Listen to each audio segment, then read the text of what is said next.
Muy buenos días. En el capítulo de hoy de Sucesos y Esperanzas estaremos analizando el gobierno de Alberto Fujimori, el cual duró entre 1990 y el 2001. Veremos problemas como el shock económico, el autogolpe de Estado, la lucha contra el terrorismo y el escándalo de los Vladivideos. Contaremos con el apoyo especial de Carlos Amador. En el año 1990, la realidad peruana era distinta a la actual. El terrible gobierno de Alan García había dejado al país con una hiperinflación del 7.649%. Además, enfrentábamos una guerra contra grupos terroristas como Sendero Luminoso o el MRTA.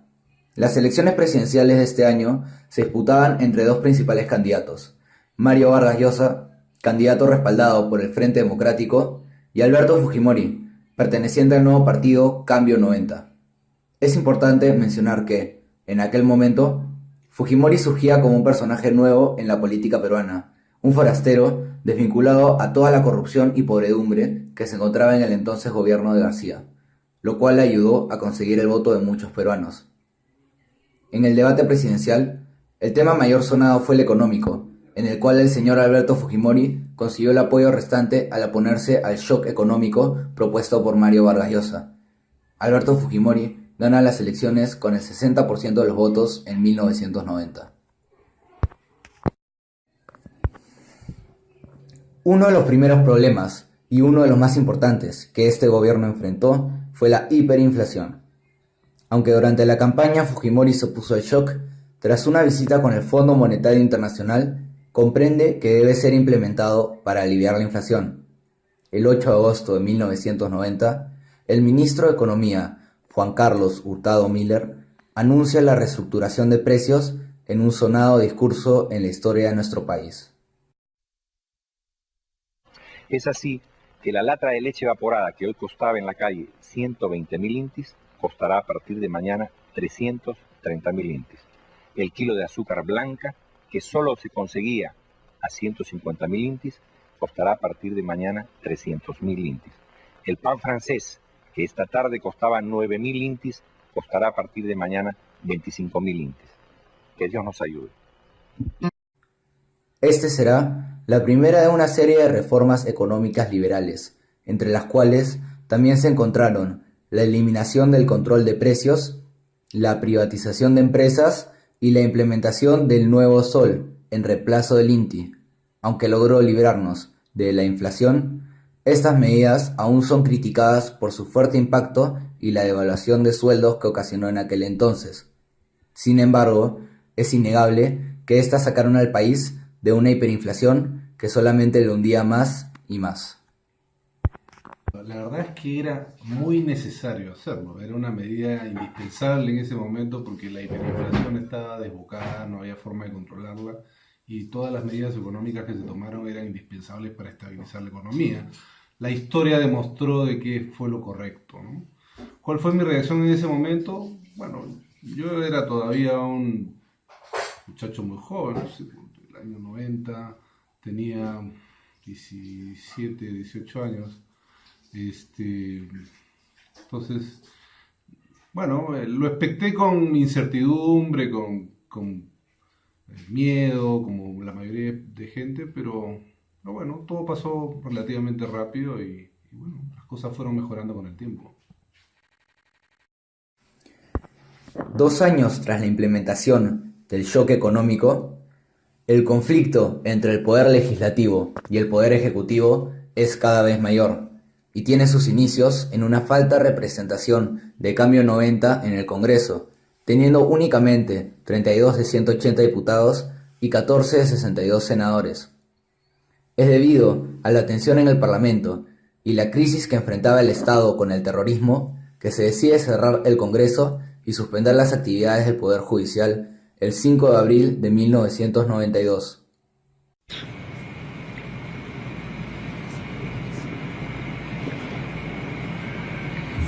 Como presidente de la República, he constatado directamente todas estas anomalías y me he sentido en la responsabilidad de asumir una actitud de excepción para procurar acelerar el proceso de esta reconstrucción nacional, por lo que he decidido tomar las siguientes trascendentales medidas.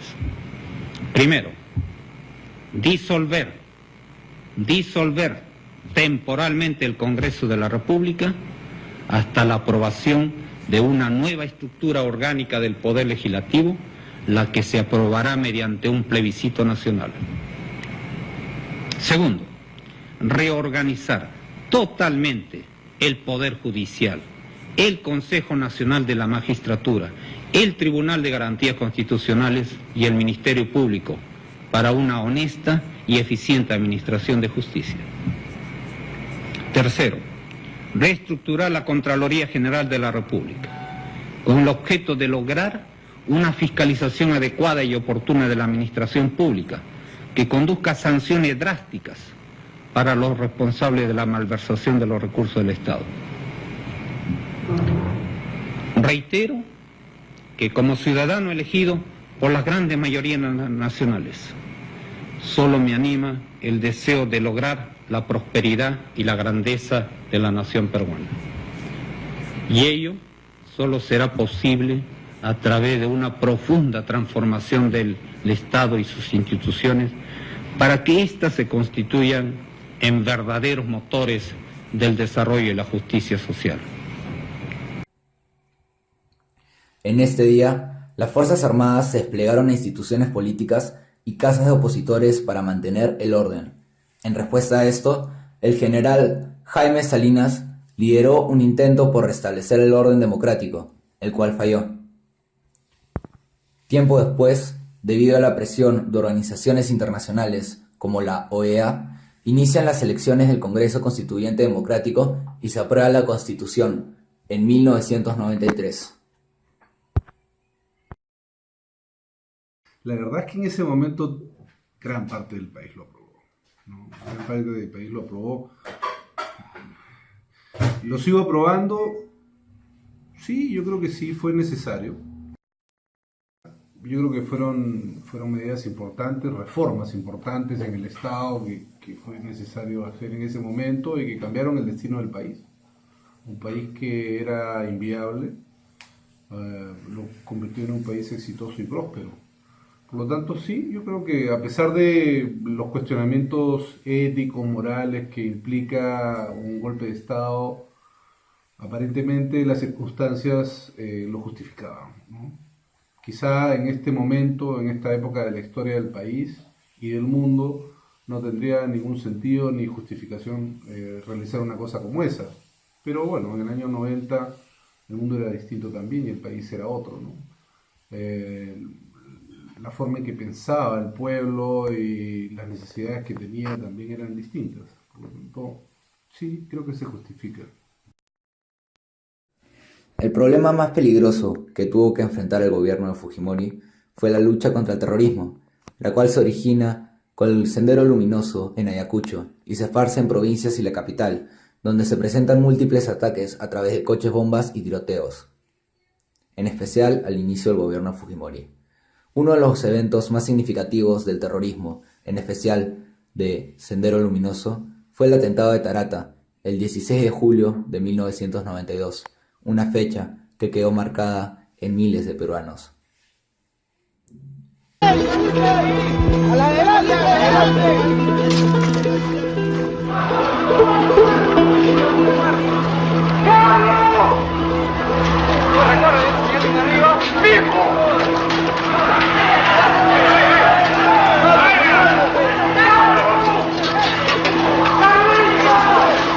Una venda, por favor, ¿quién tiene una venda?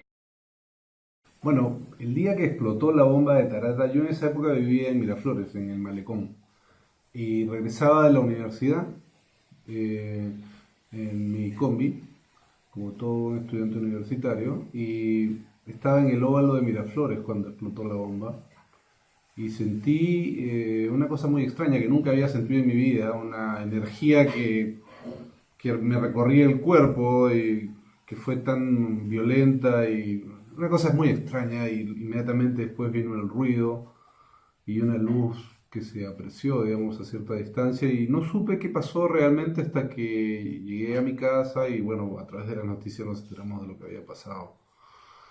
Eso sumado, o sea, generó en mí y en general en todo el país un estupor tremendo, un horror indescriptible, una sensación ah, de desprotección, además de mucha rabia en contra del terrorismo, que se sumó a eventos que ocurrieron poco tiempo antes, como fue lo de Canal 2, que también pusieron una bomba, no recuerdo exactamente la fecha, pero me parece que fue más o menos cercano.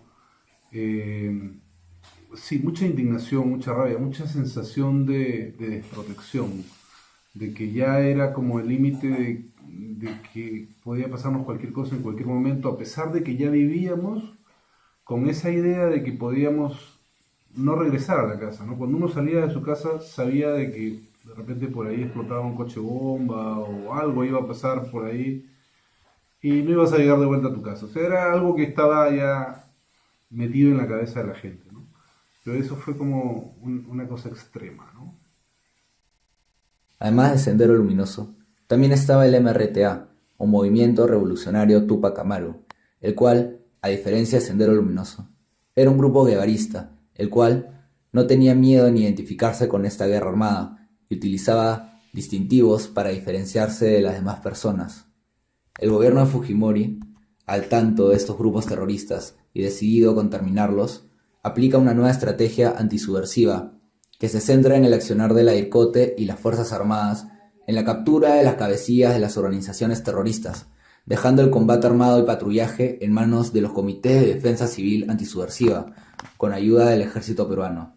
De esta forma, se da un descenso significativo en el accionar terrorista y resulta con la captura de Víctor Polay Campos, líder del MRTA, en julio de 1992. Parecido a este evento, el 12 de septiembre se da un golpe decisivo al terrorismo, con la captura de Abimael Guzmán, el líder del grupo terrorista Sendero Luminoso, el cual pretendía establecer un régimen maoísta en el Perú.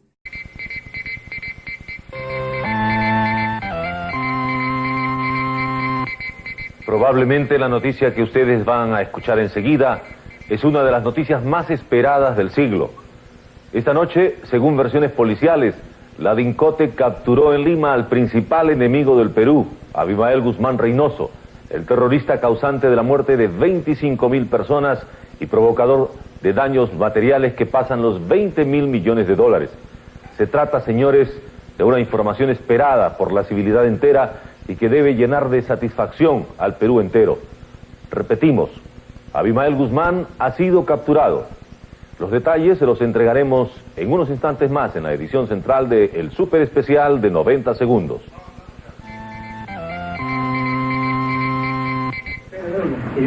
No lo toques, el presidente sabe hacerlo. Nadie lo toca.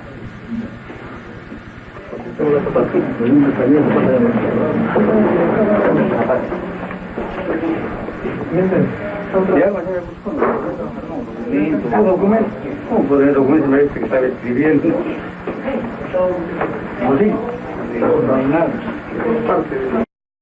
En cuanto a la lucha contra el terrorismo en la ciudad de Lima, se infringieron varios derechos humanos.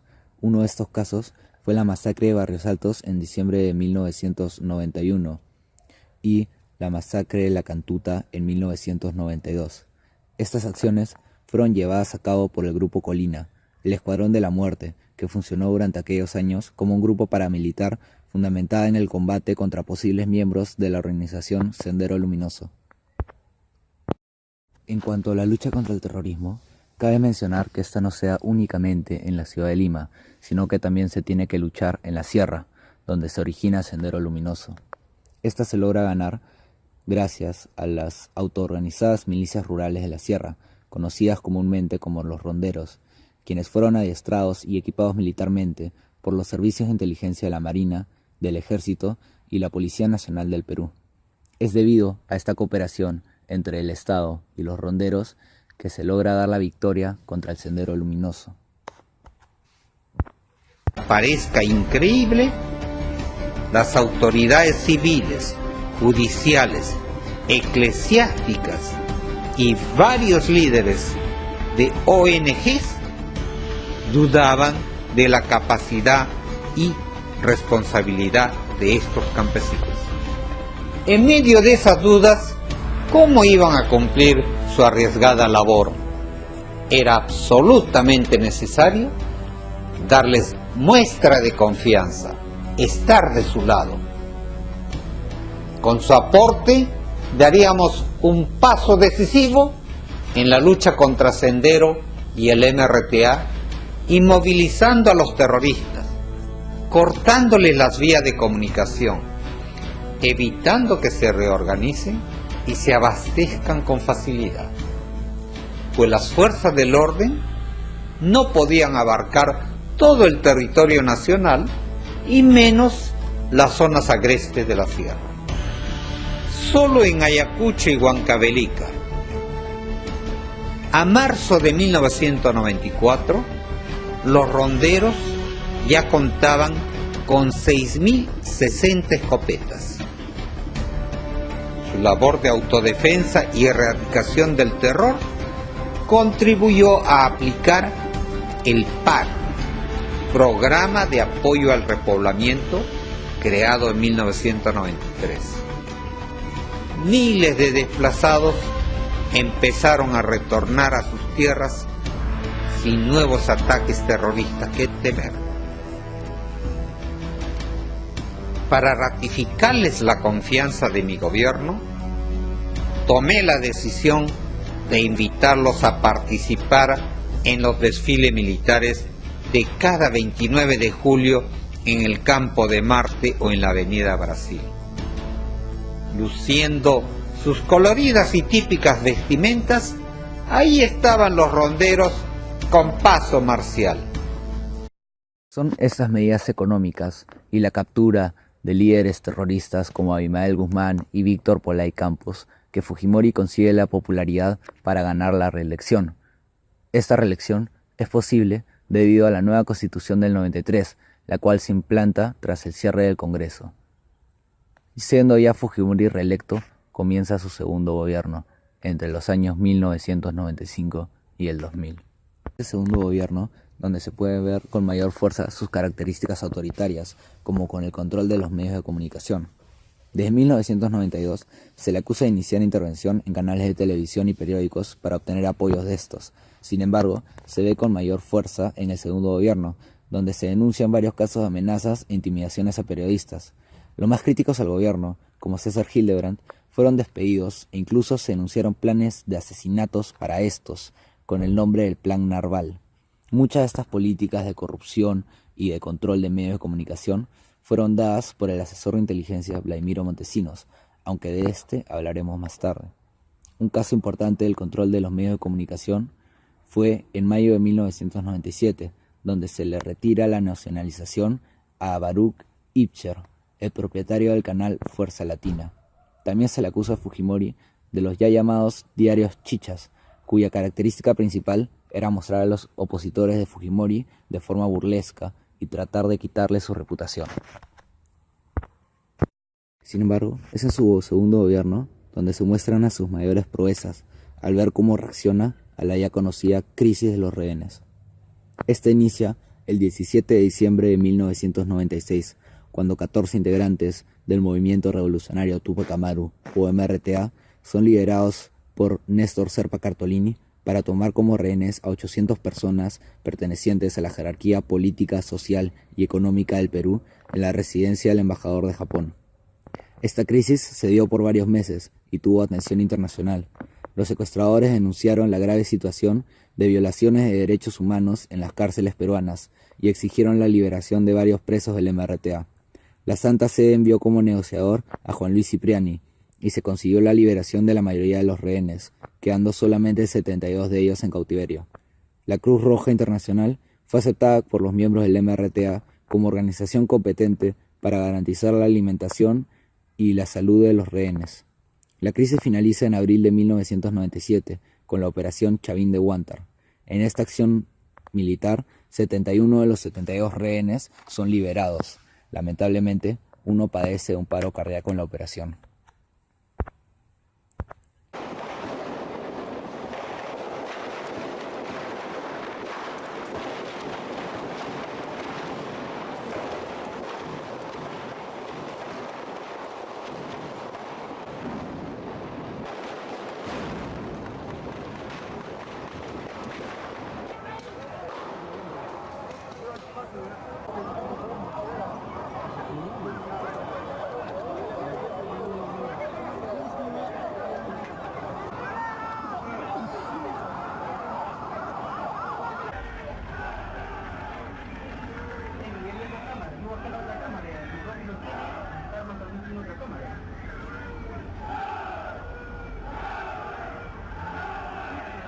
Bueno, yo creo que, a ver, lo que pasó en esa toma de la embajada fue realmente algo impensado, ¿no? Primero, que nos sorprendió a todos, nadie se lo esperaba. Segundo, que fue doloroso, fue largo, fue duro, fue difícil para muchísimos, para los que estuvieron relacionados de manera directa e indirecta, y para, yo creo que todos los peruanos. No estuvo en vilo, no estuvo secuestrados a todos. Yo creo que también para el común de las personas que no estaban relacionadas con las Fuerzas Armadas, ni con el gobierno, ni con la prensa probablemente, la incursión de los comandos en la embajada fue sorpresiva y nos llenó de muchísimo orgullo, ¿no? Porque a pesar de que hubieron 2 personas que murieron de parte de las Fuerzas Armadas, digamos, 3 personas, ¿no? 2 militares y un juez, fue sumamente exitosa, ¿no? Y nos llenó de mucho orgullo y de mucha satisfacción que se pudo derrotar al terrorismo como corresponde, con la ley y con las armas. Así que nada, eso es lo que opino. Me siento muy orgulloso de las Fuerzas Armadas y de los peruanos que participaron en ese rescate. Tengo un amigo que fue parte de esos comandos y que hoy día es un héroe nacional y me siento muy orgulloso de él también. La cual se da entre el Perú y Ecuador entre los años 1994 y 1995. Nunca hubo una declaración formal de guerra entre ambos países. Sin embargo, el conflicto llegó a cobrar la vida de alrededor de 100 personas, siendo alrededor de 60 muertos peruanos y alrededor de 35 muertos ecuatorianos. Este conflicto concluye con un acta de paz entre Perú y Ecuador que sigue hasta hoy en día, y este conflicto sigue siendo recordado por muchos peruanos. Victoria, victoria de los guerreros de nuestro Perú, que ofrendaron su sangre y la vida en defensa de su integridad. Victoria, victoria para la amada y hermosa nación, por la grandeza de la raza inca y la nobleza de su corazón. Que fue en el verano y que conocí a un muchacho, yo todavía era muchachón, no sé cuántos años tendría, 23 o 24, no me acuerdo, que se quería ir de voluntario a combatir a la selva. La verdad es que fue una guerra de esas guerras tontas de las que hemos vivido siempre, que por supuesto sirven para disimular situaciones políticas internas de un lado y del otro y poder unir al país en torno a un gobierno. Al final creo que fue positivo en la medida en que se pudo firmar el acuerdo de paz definitivo con el Ecuador, lo cual ha sido muy importante para el desarrollo de los 2 pueblos, porque efectivamente a raíz de ese acuerdo definitivo las relaciones económicas entre los 2 países ha ido creciendo muchísimo y hoy día es súper vigorosa y muy saludable. Yo por razones de trabajo he tenido que viajar bastantes veces a Ecuador y he podido vivir una experiencia que probablemente antes de eso era difícil para un peruano, ¿no? Y relacionarse con muchísima familiaridad y cordialidad con los ecuatorianos y con su cultura. Y la verdad que me parece un país fantástico, maravilloso, una gente excelente, un país con una geografía bella, muy bonita. Bien, yo creo que al final, a pesar de los costos de una guerra, creo que fue positivo porque nos unió más.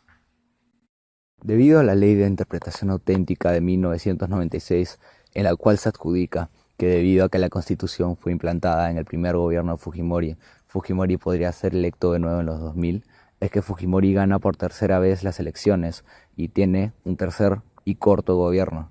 Este gobierno es interrumpido en el año 2001 debido al escándalo de los Vladi videos.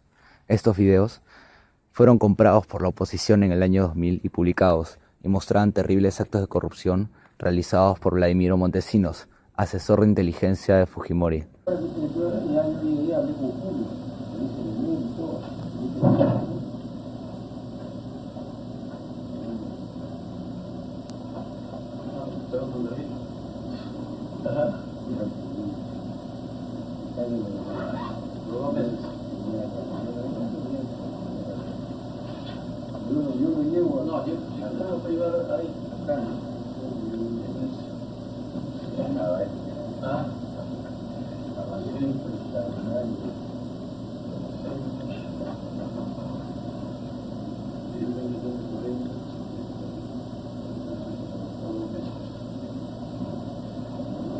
¿Te ha servido la bolsita de servido? ¿Los trabajos regados ahí? ¿Sistema de simular, sistema de todo negro?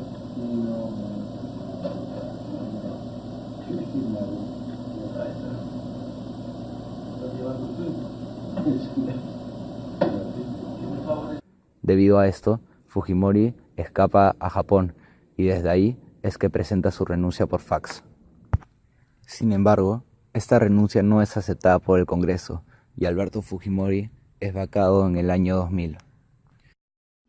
Bueno, Fujimori nunca debió haber sido reelecto en el año 2000, ¿no? O sea, eso fue un gran error. Seguramente si él no se hubiera presentado y hubiera dejado ahí un sucesor, quizás todas estas cosas que sucedieron no hubieran pasado. ¿Qué recuerdo? Bueno, la verdad es que ya el tema del servicio de inteligencia en ese momento era un tema pesado, que tocaba a mucha gente. Ya empezaban a haber bastantes dificultades de expresión de la gente común. No hablemos de la prensa o de líderes de opinión, pero la gente común, digamos. Yo recuerdo mucho mi hermana menor que estaba en la universidad, quien participó y apoyó a algo de la oposición en ese momento, a la oposición del gobierno. Empezó a ser seguida por el servicio de inteligencia, ¿no? Y algún mensaje le dieron en ese momento, no sé, realmente generaba mucho temor. Y eso yo creo que estaba medio descontrolado ya. Así que lo que pasó, yo creo que mucha gente sabía que podía venir, que esto se destapara, porque era claro que habían grandes problemas de corrupción. Algo como lo que ha pasado ahora, ¿no? Que todo el mundo sabía que el Poder Judicial estaba podrido y que todos eran unos corruptos, o la gran mayoría, y bueno, hoy día se ha podido demostrar que es así. Yo creo que eso de alguna manera se esperaba, ¿no? Por supuesto que cuando uno veía los videos era como medio surrealista, a ver cómo podía haber sido tan inocente Vladimiro Montesinos de haberse grabado cometiendo los delitos que cometía, pero evidentemente los hacía para chantajear a las personas que estaban con él. Fujimori nunca debió de haber sido reelecto y por lo tanto yo creo que no le quedó ninguna opción frente a todo el escándalo y quién sabe qué cosas más se evitó él escapando del país, yéndose a Asia y renunciando por fax desde Japón, ¿no? Entonces, sí, yo creo que fue lo mejor que pudo pasar en ese momento, porque desde el punto de vista de Fujimori, porque quizás acá lo hubieran metido preso desde el principio, ¿no? Estaba destinado, desde que él fue reelecto, estaba destinado a fracasar. Muchas gracias. Señor presidente, me encuentro aquí en calidad de acusado por violación a los derechos humanos. Yo recibí el país, como lo dijo bien el señor fiscal, en el año 90, casi en colapso, agobiado por la hiperinflación, el aislamiento financiero internacional y el terrorismo generalizado. No solamente era el grupo de Sendero Luminoso y del NRTA, existía Rodrigo Franco y también otro grupo clandestino que, según se especula, el Escorpio y otros, el Batallón Patriota, etcétera, etcétera. Frente a esta situación, señor presidente,